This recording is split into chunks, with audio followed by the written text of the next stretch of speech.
This is an English version of the Swedish radio show Sommar in P1 with Maher Zain. Sommar is a radio show where a person is given free hands to speak about whatever they want and play whatever music they like. Due to copyright reasons, the music in the program is abridged.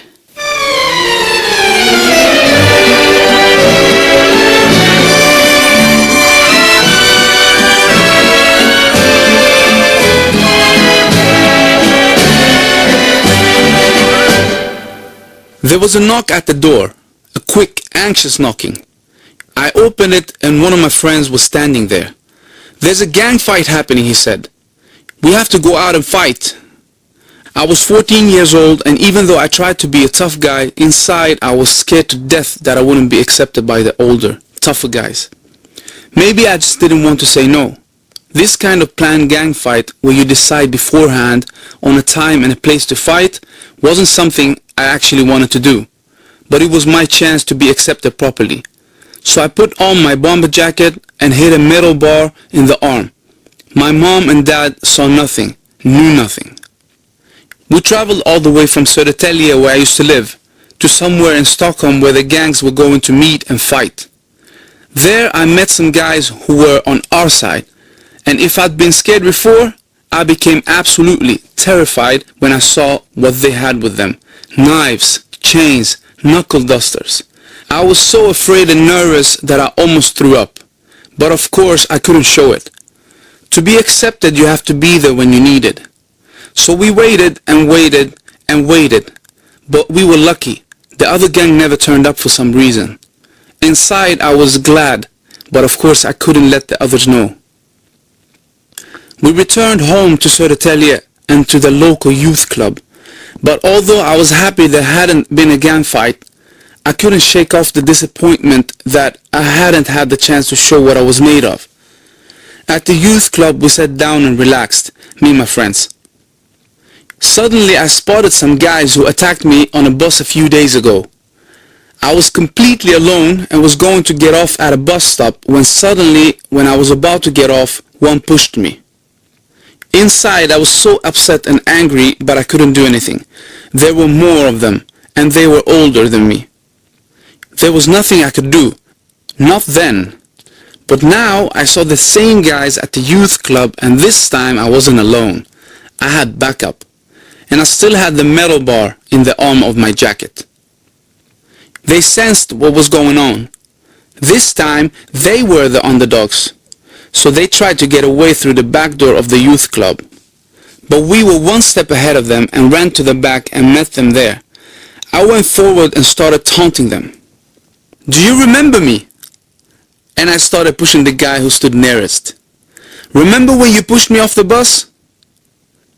The guy raised his fist and hit me right in the face. I felt the anger spill over and take control. I hit back with a metal bar. He backed away, shocked, and ran away. They all ran away. That was it, I thought. I finally could show what I could do. A few days later, I got a letter from the police. I'd been reported for what I did behind the youth center. I had to go to a hearing and was later ordered to pay damages. I was just 14 years old. My name is Maher Zain. Today I'm 34, and what happened then was the low point of my life. I'd hit the bottom, but it was also the turning point in a journey that would take me to today, when I have the privilege of standing and singing in front of thousands of fans in huge arenas around the world. I believe that success is a gift, but also a great responsibility.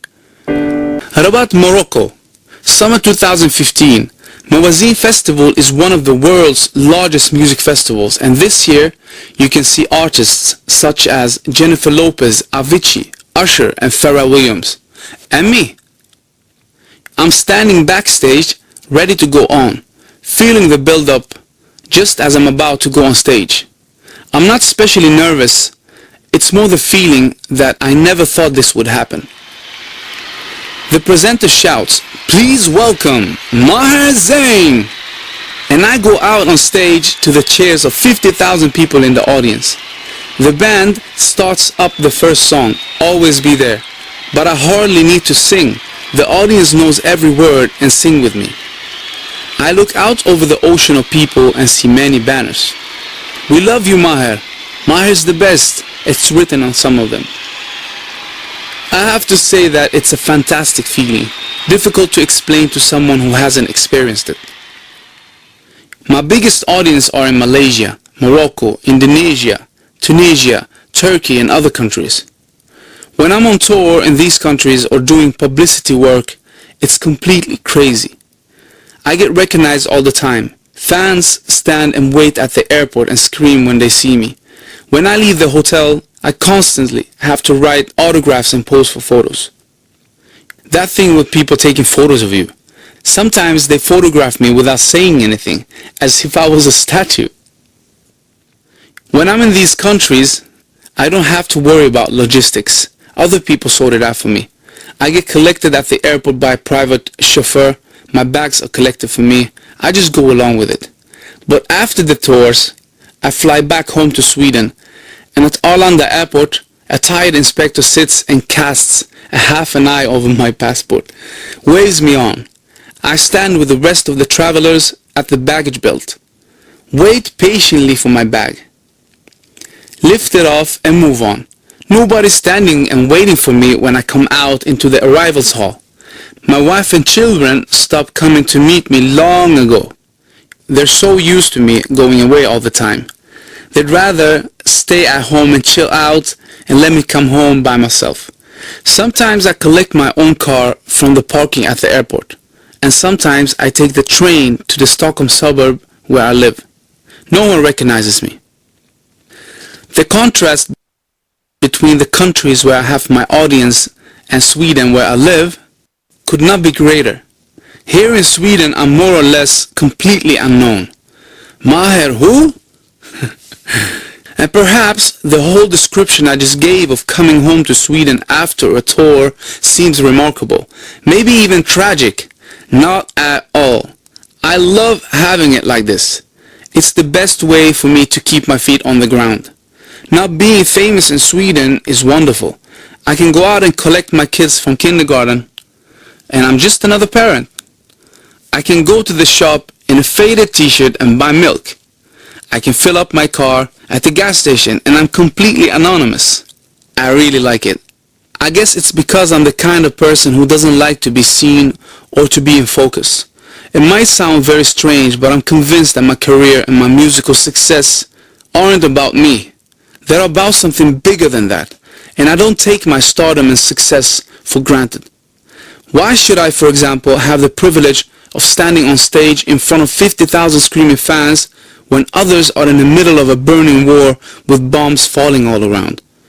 I have a responsibility. We all face tests in life. Even success is a test. What can you make of it? How do you handle it? But it's also a blessing, and I'm a firm believer that there is a greater purpose behind it. For me, being an artist is about so much more than just singing and standing on stage. Tripoli, northern Lebanon. That's where I was born one July day in 1981, and where I spent the first 8 years of my life. And it was a very simple life. I can't say that I remember so much of my time there. I was very young, but the sea is one clear memory, and that's a boat that he built all by himself from stainless steel. And by the way, he's still very proud of that boat. I remember it was on that boat that I learned to swim when I was 5. I used to hang out on the side of the boat, terrified of letting go. But at last I dared, and after that I became a very good swimmer. We were often out at sea in that boat. I liked it very much, and I still do. The sea was a bit like my sanctuary, because although I was just a little boy, I knew that there was a war in Lebanon. Sometimes you didn't notice the war so much, but sometimes it was very close. I remember how you could hear the sound of bombs and explosions in the distance. Once, during a period of a lot of violence, you could hear explosions very close to our house. My sister Maha and I found it scary, but sometimes curiosity took over. On one occasion, Maha went out onto the balcony to see what happened. Dad saw and shouted at her to come back inside, and he was lucky that she did. Shortly afterwards, another big explosion. Closer than we had ever experienced before. A big piece of cluster bomb had hit the balcony, right where Maha had been standing a moment ago. The green balcony door was made of wood, and the shrapnel had blasted a big hole straight through it. Well, you can imagine what would have happened if she stayed there.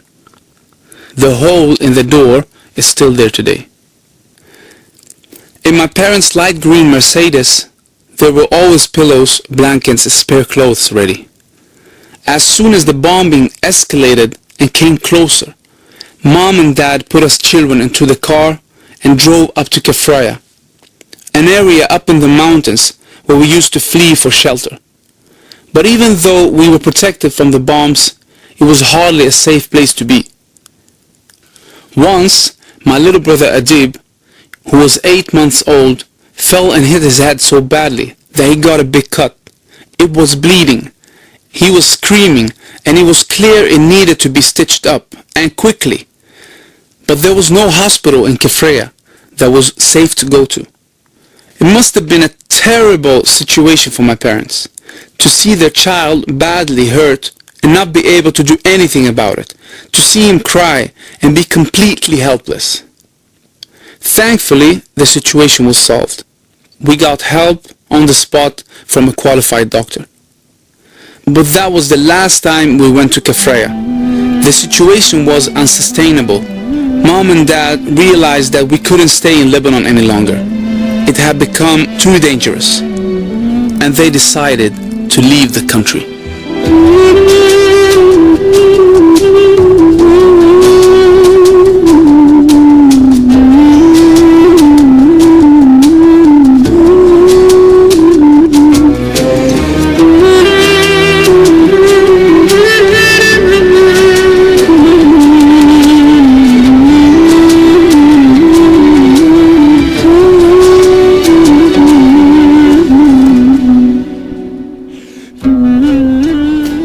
This was Since Istanbul Has Been by Husnu Senlenderici.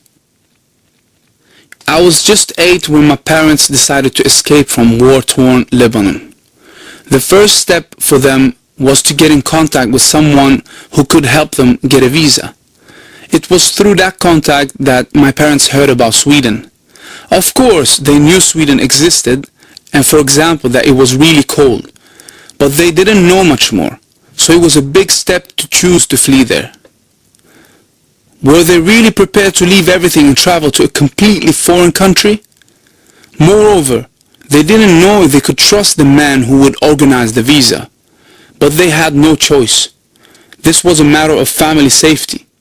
And if they stayed in Lebanon, there was a risk that one or more of us would be injured, maybe even killed. Since I was so little, I didn't really understand what was happening, but I remember that I thought it sounded exciting, because I would get to go on a plane for the first time, and travel further than the neighboring countries of Syria and Jordan, which had been the most remote places I've been so far. But those times would take in the car. I also remember how Dad sold that Mercedes to scrape together money for the plane tickets. Our escape started by traveling through Syria to Jordan.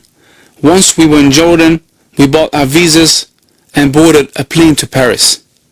The man with our visas said we should tear up our passports before we got to Stockholm and say that we came empty-handed, but my parents thought that sounded wrong. Now as an adult and a parent myself, I've realized what fear and concern my parents must have felt during that journey. Maybe it would have been different if they were by themselves, but with 3 children with them, they must have been really afraid that something would have happened to us. But they managed to keep a straight face for me, my brother and my sister. We saw it as an adventure, and I remember how we played with some wheelchairs we found at the airport while we waited for our next flight.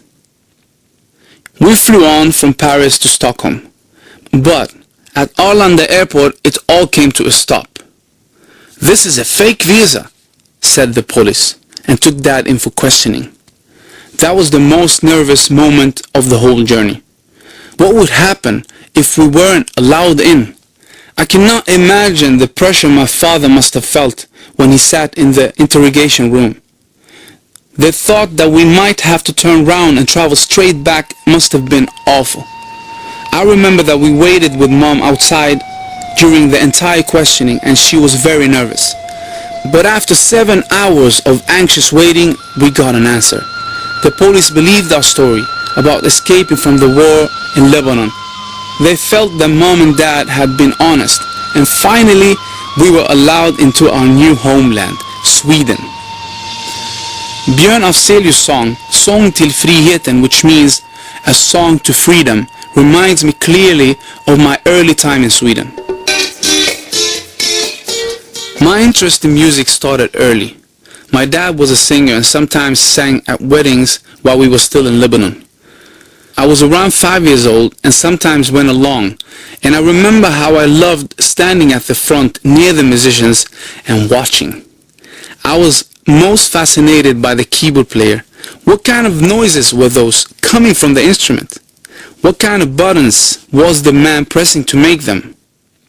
My gaze was fixed on the fingers of the keyboard player, which flew over the keys. But for me, there was no plans or dreams of being a musician. Not then. Fast forward to my first year of high school in Sweden. I didn't know anyone at all in my class. And I remember that on my first school day, I came wearing a Mike Tyson shirt and boots, walked around like a gangster. I felt insecure and uncomfortable, so I did my best to seem cooler than I actually was. When the first lesson started, I remember how shocked I was by the discipline of the class. The teacher asked a question. People put their hands up and gave smart answers. I remember how impressed I was. School had never been my strong point, and during junior high, me and my friends had mostly sat at the back of the classroom and chatted, thrown paper at the nerds, and been generally annoying. Most of all, I was surprised by a guy called Charbel. I noticed him quickly because he seemed to be a gangster like me, and I thought that here was someone I could connect with. But when he opened his mouth in class and gave smart answers like everyone else, I changed my mind completely.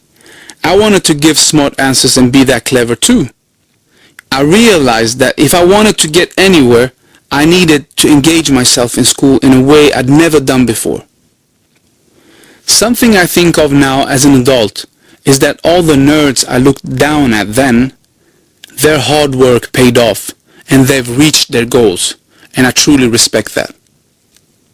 Anyway, I found out that Charbel was a DJ in his spare time, and since I was also interested in music, we became friends straight away. And soon we met more music freaks. In the end, we were a gang who all liked music, rap, DJing, etc. It was thanks to the school that I got the chance to make my very first demo. Our music teacher, Stig, was really encouraging, and in the music room there were computers with music programs I've never heard of. They opened up a whole new world for me. I could make my own music now.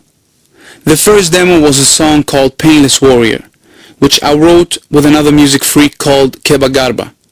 We decided to perform it at the end of the school year. I was so nervous, but it helped that there would be 2 of us standing on stage. People liked it, even though it was a very cheesy song with no meaning at all. But when we stood on the stage and performed Painless Warriors, I could hardly have guessed that just a few years later I would be sitting in New York with someone who would become one of the world's biggest music producers. We spent that first period after we escaped to Sweden at the Karlslund refugee camp in Upplands Väsby. After a while we ended up in Skellefteå in northern Sweden, where we started our new life. Like I said, I was only 8 and still didn't understand everything that happened. But I remember that when we came to Sweden it was winter. And there was snow. I wasn't used to so much snow. I remember how me, my brother and sister, we thought it was so fun. And there were more things in Sweden that I got hooked on straight away. The classical Pippi Longstocking became my big idol. And for the first time I got to taste Swedish pancakes. In all honesty, I have to say that the first time I tasted them, I actually thought they were quite disgusting. But that was before I was told that you have to eat them with jam. After that, pancakes became one of my favorite foods, and they still are today. We started learning Swedish and met Swedish people. We thought Swedes were kind and happy and tolerant. We lived in Skellefteå for a year, but then my parents decided to move to Stockholm. There were better job opportunities there. So we moved to an area called Hovsjö. There was a huge contrast to how things were in Skellefteå. We learned quickly that Muslims weren't popular there. We lived on the ground floor, and we often heard people passing by, calling us names, and sometimes spitting on the balcony. We didn't feel safe there. I remember how I tried to get Dad to take his name, Muhammad, off the door so that people wouldn't know we were Muslims, but he refused. You shouldn't need to change yourself just because others think differently, he said. This was the first time that I felt treated badly because of my religion. I often ended up in fights at school for the same reason, because I came from a Muslim family. And it wasn't just in school that there were fights, but afterwards too. Dad saved me on many occasions, because he used to go around and look for us if we hadn't come home from school, and thanks to that, he could help me whenever I was attacked. After 6 months, we'd had enough and moved again, and this time to a place called Linnahage, and it was there that I grew up. We lived in a house and there was a playground right outside. We children often played there and we were happy again. School was good, the teachers were good. I especially remember my class teacher Leo, who was very kind. But at the same time, everything that I'd gone through at such a young age really affected me. I became an insecure and sensitive little guy. I cried easily and it made me an easy target for others to go after. And the more they went after me, the more they teased me, the more insecure I became as a person. And the more insecure you are, the more easily influenced you are. An insecure person can be easily drawn into anything. You give in easily to peer pressure. And you're too mentally weak to say no, even if you want to.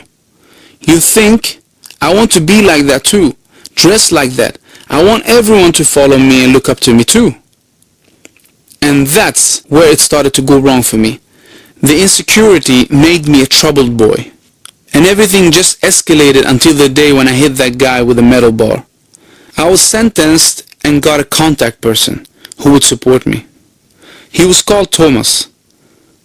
The plan was that Thomas and I would meet once or twice a week and just chat. At first, I must say that it felt lame to have to hang out with a policeman. But when I learned what we were going to do together, I actually looked forward to it. And now when I look back, I can see what a lottery it can be when you're assigned a contact person. How much difference someone like that can make or not make. I was lucky. Thomas was a wonderful person, and we went out to the movies, had pizza, and once we even met at home with my family. It felt completely natural that someone who in the beginning stood for a guilty conscience and was a symbol for everything bad I had done had now become my close friend.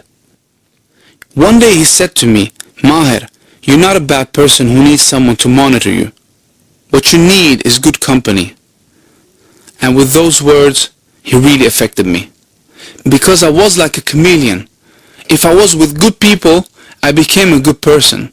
And if I was with bad people, I became a bad person. And it all happened because I was young and insecure. So Thomas became a big reason why I started to sort myself out. And I'm truly grateful to him for that. Thank you, Thomas. In 2002, I was 21 years old and it was a very difficult time for me. I was sick and tired of everything. So I felt that I needed a fresh start. So I decided to go to a musical boot camp in Paris to learn more about music and how to be creative. I was supposed to go with a friend, but at the last minute he couldn't make it, so I went by myself. I didn't know anyone. But it was to be a decisive moment in my life. The boot camp was organized by a guy called Rodrigo. And just as Thomas had done previously, he helped me through a tough period in a way that I couldn't have managed by myself.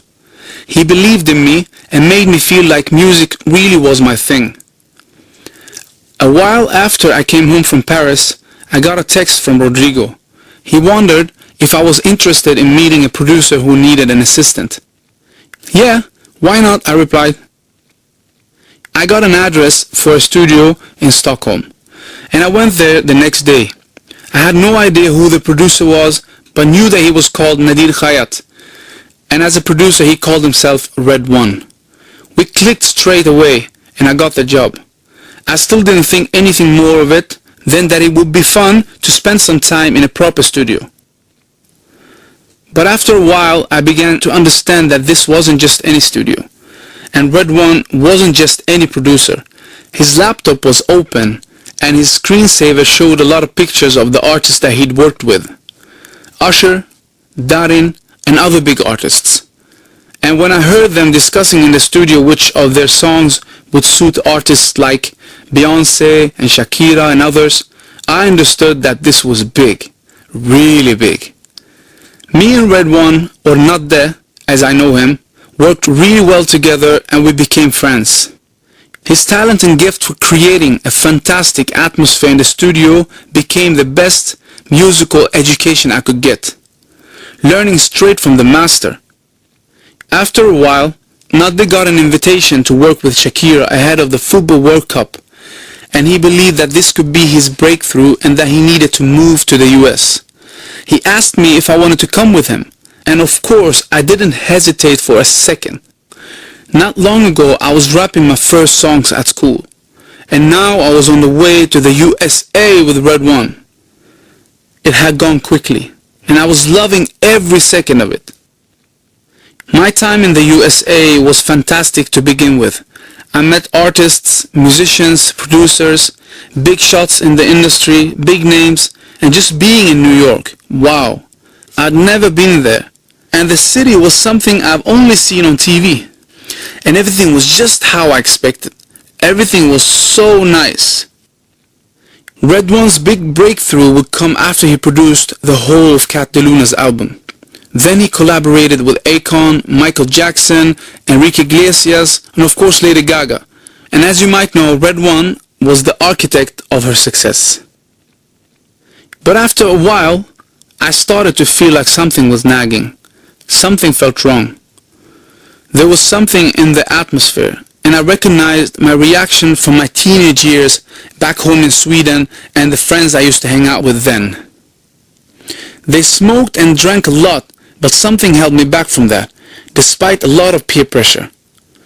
But as Nadde got more successful, we got to see the dark side of jet set life in New York. The superficiality, the falsity, drugs and alcohol. Nadde and I both found that a bit difficult, but whereas Nadde could focus on the music in another way and disconnect from the other stuff, I was cast back to my teenage years in Södertälje, Sweden. My whole life I've been seeing what drugs and alcohol can do to people, and I wanted to stay away from that. But the conflict between being so close to success in the music industry and finding myself in a world in which I wasn't comfortable was tearing me to pieces. Now, I was 26 and felt like I would never get another chance. So I carried on for a while, but in April 2007 I traveled home to Sweden for a bit. The idea was that it would be a short trip to visit my family and then go back to Nadde and more prestige work for big artists. But it wasn't. I didn't go back. I remember the conversation I had with Nadde, that I wasn't going to come back to New York and continue working with him, that I'd made a huge decision about my future. But he understood and was even proud of my decision, and we're still friends today. When I put down the phone, I was actually quite relieved. I'd been anxious for ages. It took nearly a year to gather the strength to make the decision. And now when I got it out of me, I doubted whether I made the right choice or not. Working with Red One and all the big artists, a struggling musician would have given anything for that. But I chose to leave. But during my time in Sweden, I'd had time to think. And in the end, I realized that the lifestyle and the world I lived in when I was in New York, it wasn't me. It wasn't the life I wanted to live. Maybe I destroyed my chances of a music career, so I let go of the dream of being a successful artist or producer. I wanted to get away from the glamour and the falsity, back to the real things, the simple things. I had already spent some time working as a truck driver, and when I decided to not go back to New York, I went back behind the wheel and hit the road. And I like driving trucks too. Roads shining with rainwater, sunset, beautiful nature, and in fact, not least the loneliness. I realized truck driving is the perfect job if you want time to be creative. And by the way, many of my hits were actually born behind the wheels of a truck. During my time home from New York, when I was wondering whether or not to go back, there were many other things going through my mind too. My friends used to say to me that I felt present physically, but absent mentally. And that was probably right. I thought about the meaning of everything, thought about life, thought about death. For example, there was a murder in Sweden in 2004 where an 8-year-old boy was murdered in the middle of the streets on the way to school, completely unprovoked. I was deeply affected by that. The newspaper showed pictures of the boy's father crying so hopelessly that it made me wonder how you move on after something like that. Everything got more difficult, and the answers to my questions about life seemed even further away. I felt awful. At home in Sweden, I started to hang out with new friends who were practicing Muslims. Although I was born into a Muslim family, I was far from religious at the time. One day I decided to go with my friends to the mosque, and the funny thing was, it was a lecture about the meaning of life. I felt such a nice feeling, and many of my questions started to be answered. It was a completely different atmosphere to the jet-set life in New York. This was my atmosphere. It was incredibly powerful, like an awakening. Everything fell into place. Soon after that, I met the woman who was to become my wife and the mother to my children. Jackpot on all levels. I put my music aside and didn't think about it much at all. It wasn't important to me anymore, but that will soon change. When I look back at my life, I can see I have a lot of people to thank for who I am today and where I stand. They've all acted as a kind of guide. I believe that everyone has guides appointed to help them through life. You just have to recognize who they are. For example, there's Thomas who guided me through some troubled teenage years, Rodrigo who gave me the chance to work with Red One, and some other important people are the friends I made when I became a practicing Muslim. If it wasn't for them, I wouldn't have had a career in music. Because after I left Red One in New York, I had given up on my musical dreams. It was a final chapter. But somehow, they all found out that I loved music and liked to sing. I have no idea how. At the annual conference for Swedish young Muslims, they asked if I wanted to join them on stage and sing. My musical ambitions had actually been more about working as a producer and songwriter, not standing in the spotlight as a singer, but I thought it sounded fun, so I said yes. At a rehearsal before the conference, one of the volunteers stood and listened, and he liked what he heard and said that he had contacts at a record label based in Egypt and England called Awakening Records. So I gave him some songs and didn't think much more about it. A while later, the telephone rang. It was the record company. They wanted me to meet them in Egypt. And slowly but surely, my musical dreams started to come back, and when I met the record company, I liked the way of working and their vision. The fact that it wasn't just about music, but doing other good things too. The work started straight away, and they wondered if I had any songs ready. I happened to have a song on my phone, one of the songs I recorded while driving the truck. I played it, and inshallah, as it's called, became my first hit. It took off in Malaysia and Indonesia especially. I remember the first sign that something was happening when I suddenly saw YouTube clips of other people covering my songs. How cool is that, I thought. I went on press tours to countries like Brunei, and then it started getting crazy.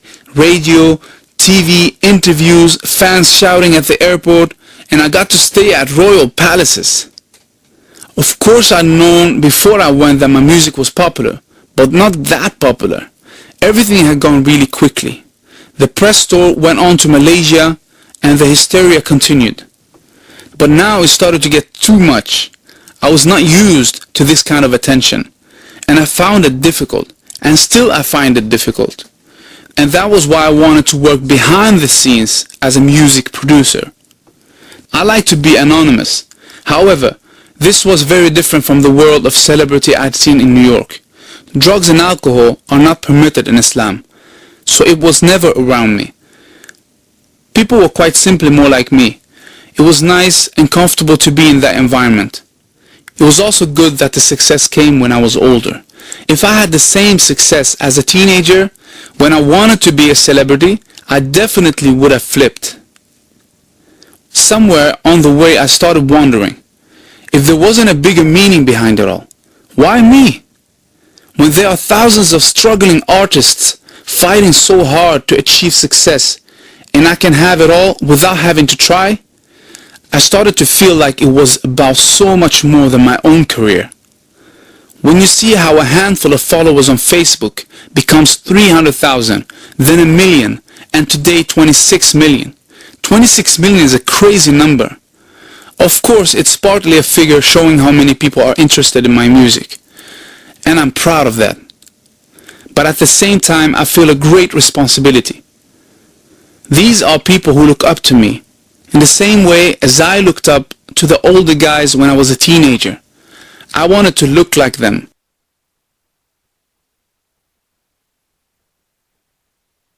Dress like them, be like them. But that's why everything went wrong for me. Because you can't underestimate the influence of your role models. And the ones I chose were far from good. A fan once said to me, "Thanks for helping me raise my children." Wow, I thought to myself. If you don't feel humbled after something like that, then I don't know what.